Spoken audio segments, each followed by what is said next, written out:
Hello everyone, Grandpa Jake here from Funtime Grandpa. Hope everybody's doing fine today.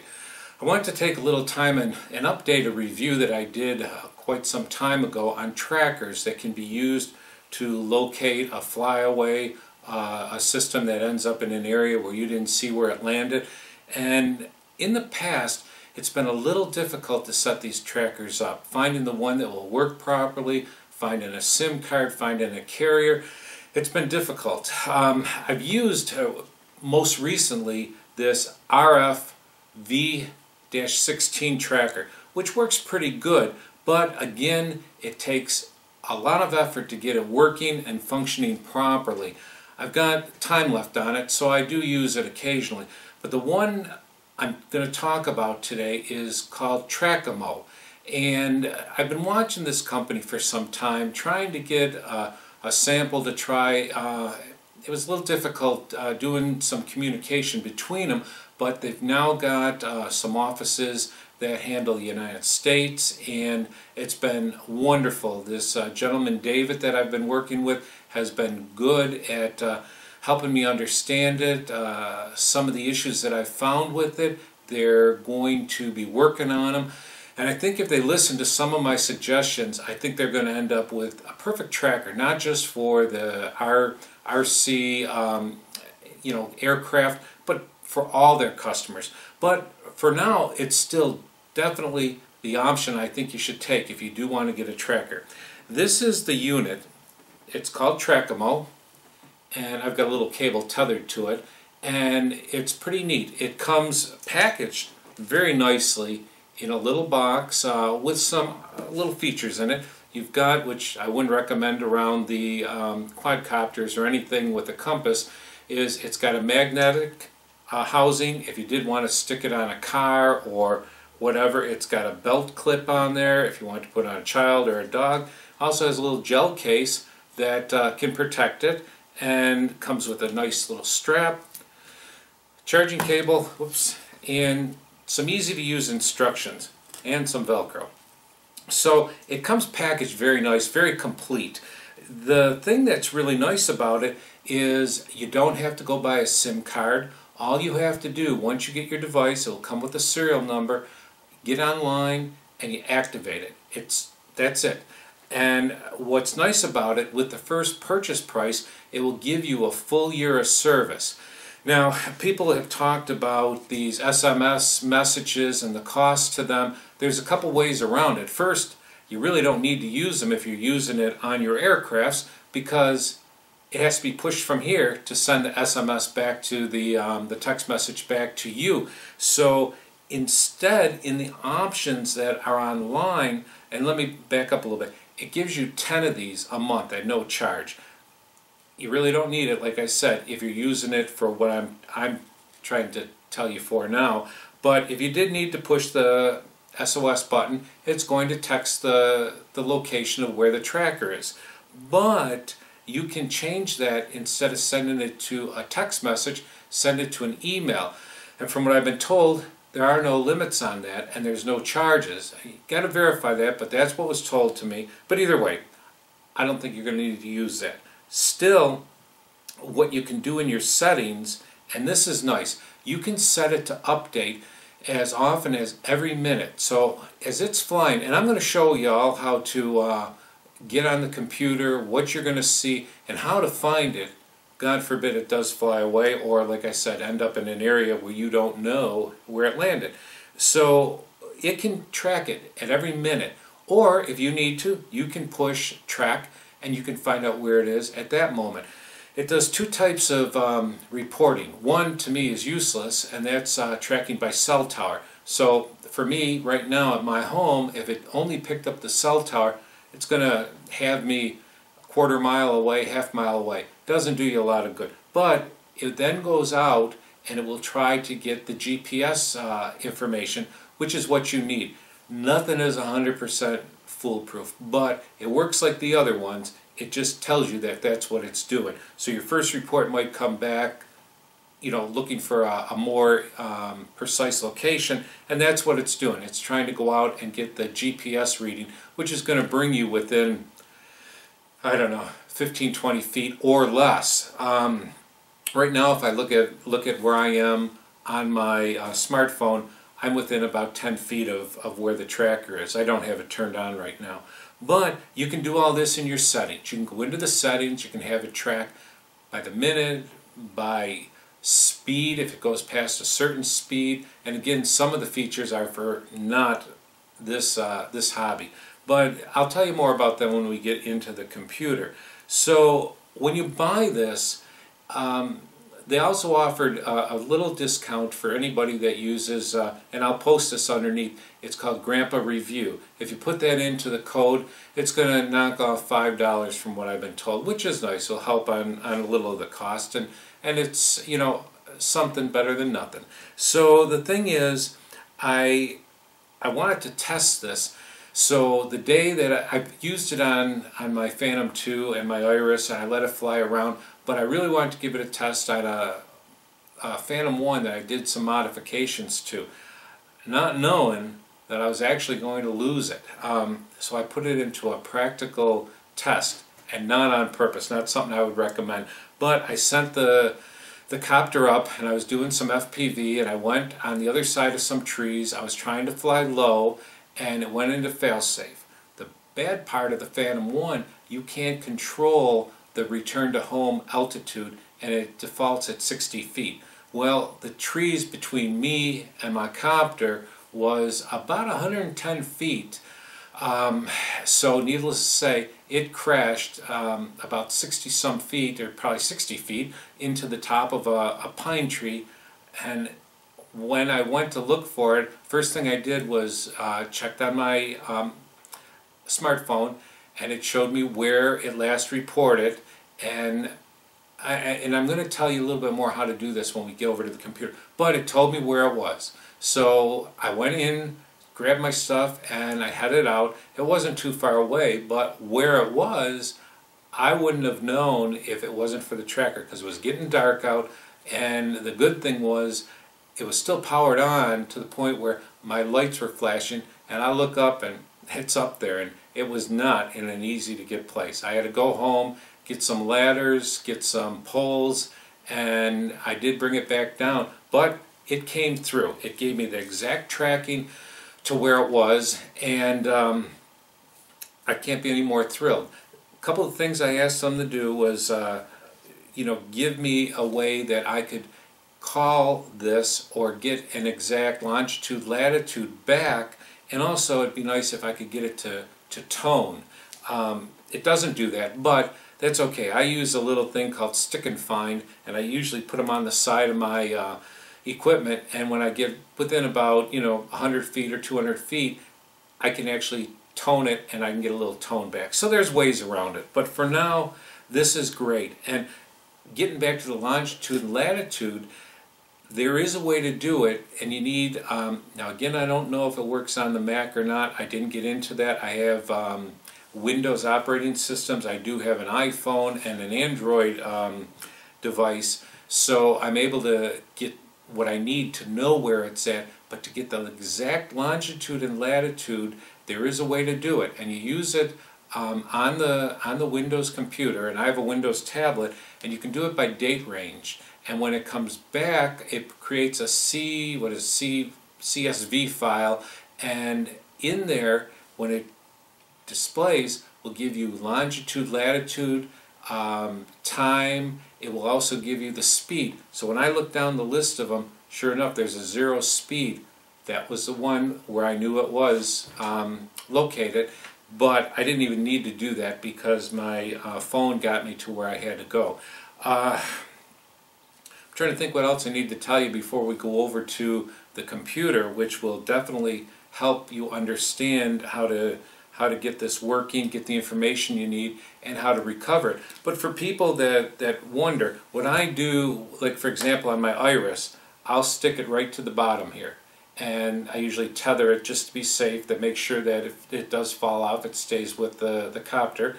And people that have had some issues with the Parrot, which I have not had this where it drifts off, but if it did, you don't have like a telemetry once it gets past a certain point. And the same thing with the Iris. Iris does have telemetry, but if it does wander, 2 miles away, telemetry is not going to tell you where it's at, and this is going to be your solution. But even for this, I just mount it right on the bottom, and the reason I put it here on the little parrot bebop is the center of gravity was a little weighted to the back. This helps it a little bit, and weight-wise, these two are actually almost identical, even though one's a little larger than the other one. This is 1 ounce, this is 1.1 ounce. So virtually they're the same weight. This has just got a little bit bigger footprint. But the Trackimo is definitely a simple way to get up and going. I don't know the exact price. I believe in US funds it's about $139, I'm thinking, and then if you use the GrandpaReview code, you'll get another $5 off. But that does come with a full year of service, and you can have it, reporting back every minute of every day at no extra charge. Like I said, the only extra charge is if somebody presses the SOS button.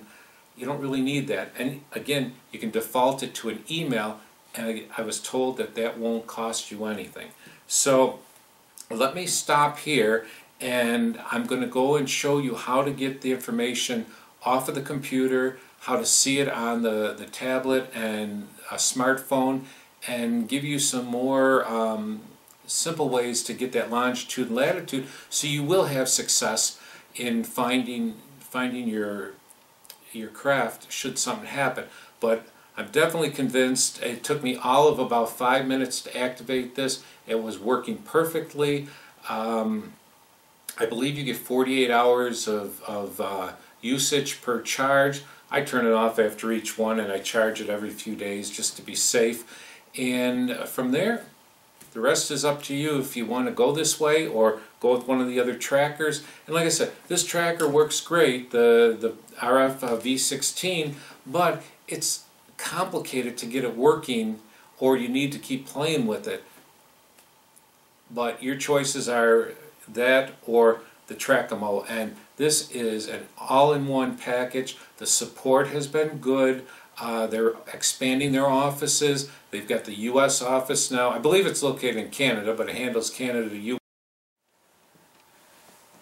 Okay, here we are at the computer, and all you need to do is go to Trackimo.com, and you'll be able to activate your device up here. And once it's activated, it's going to find your location, which mine is here. And what I do at this point in time is I'm going to show you the information that it will send back. So right now it's pinpointing where I'm at, but I want to go back and I want to find, and I'll go where I show, I fly over here. This is the area I fly. I usually park here, and I fly this area. Well, I've got a lot of area, but I fly in here, and my flight path, which you're going to see in a minute, took me over here. I went down here. Over here is where I lost signal, and it went into failsafe, flew right into these trees. These trees are just a little over 100 feet tall. At 60 feet, it ended up right in the middle here. But let me show you how you find it.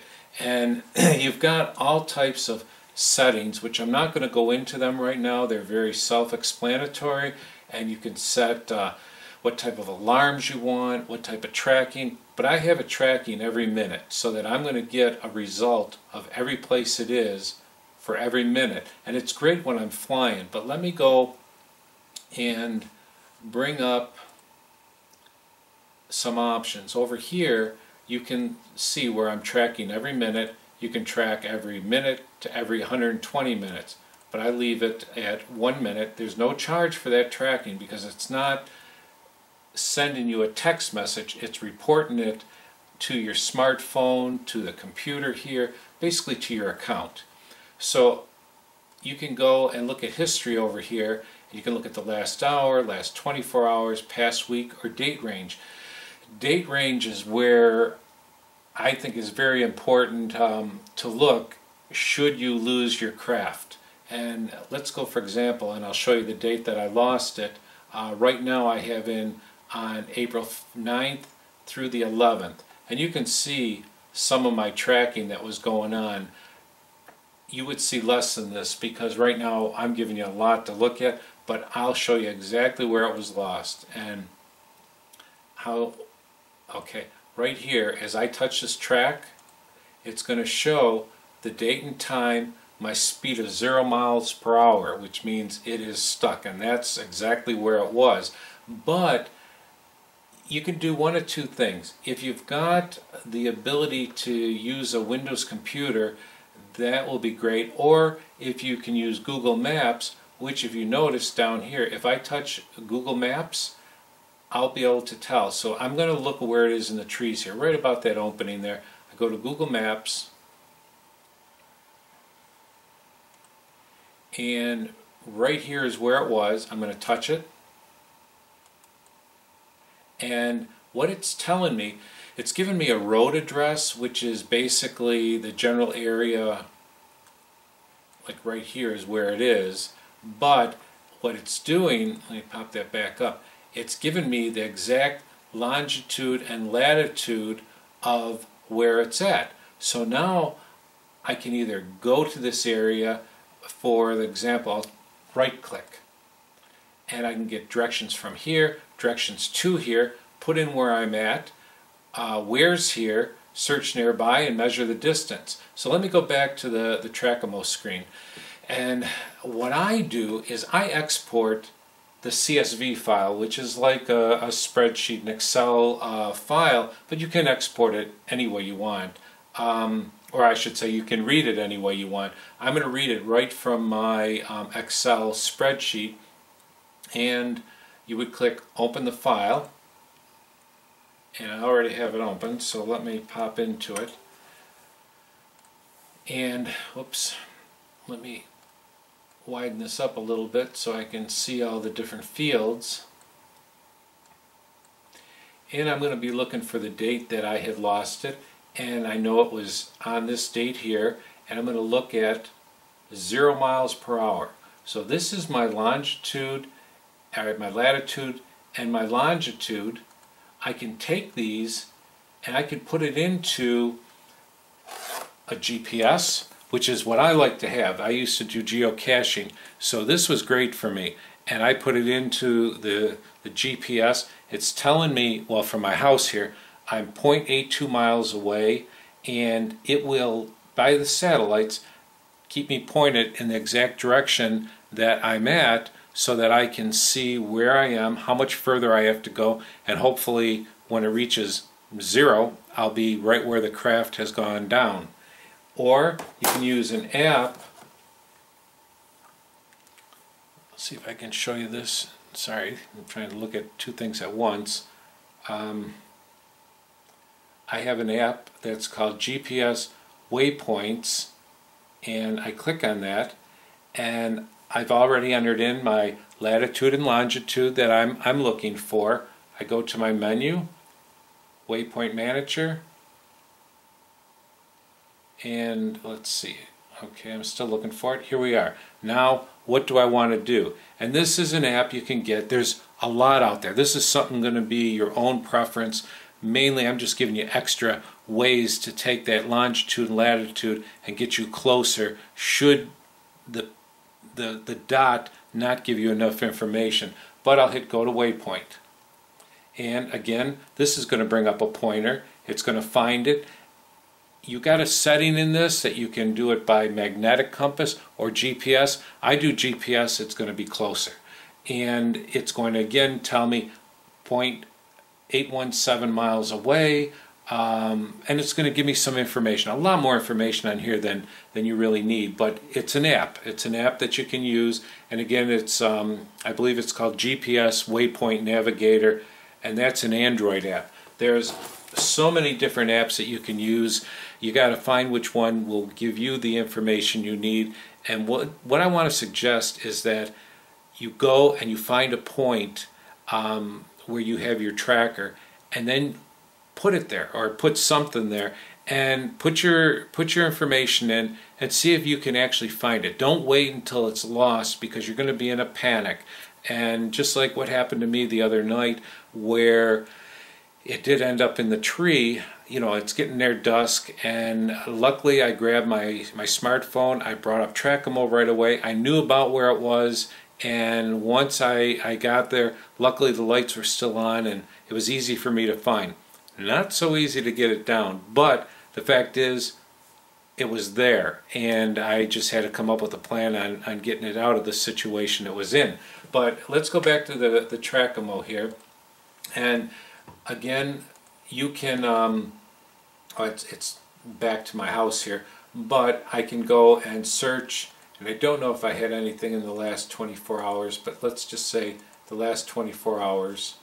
Let me go back a little bit more, the past week, and you're going to actually see all the places that I've had it on. I did not fly in all these places, but I've had it on different copters, different equipment. But you can see I've been busy in the last week flying around because, whoops, let me go the other way here.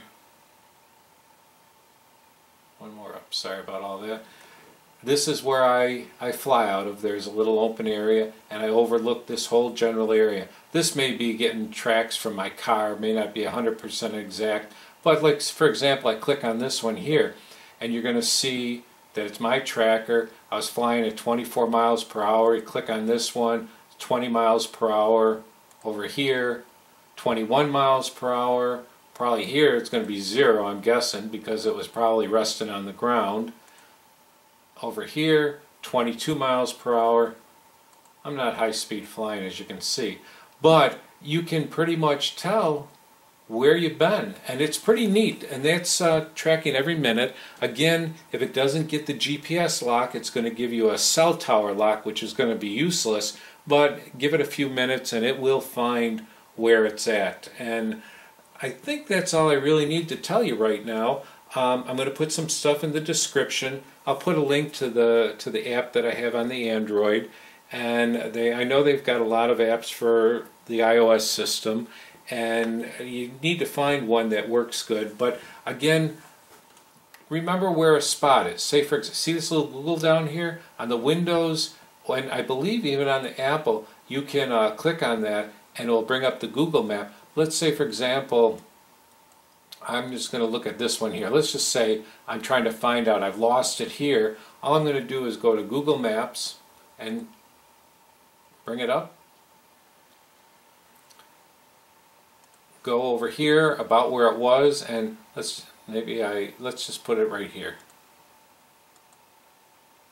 And it's going to tell me about where it is on the road, but it's also going to give me a longitude and latitude without even having to go into a date range. So it'll get you to where you want to go. But check out the Trackimo, and I think you're going to be very happy with it. For the fact is that everything is inclusive. It's got the card inside, it's got the contract already set up for a full year, and I believe, and don't hold me to this, I believe after the year is up it's $5 a month, so what about $60 US funds a year. You can't beat that for the protection. Again, there's no 100% certainty it's going to find it, but I'd rather have another option than no option at all. So from Grandpa Jake, feel free to ask questions. If you get stuck with something, give me a shout. I'll try to work you through it, but I think you're going to be very happy with the Trackimo. I am so far, and for me, if they keep improving it and add a few other features to it down the line, you got a winner, and it's only can get better. So have a great day, and we'll talk to y'all soon. Bye-bye now.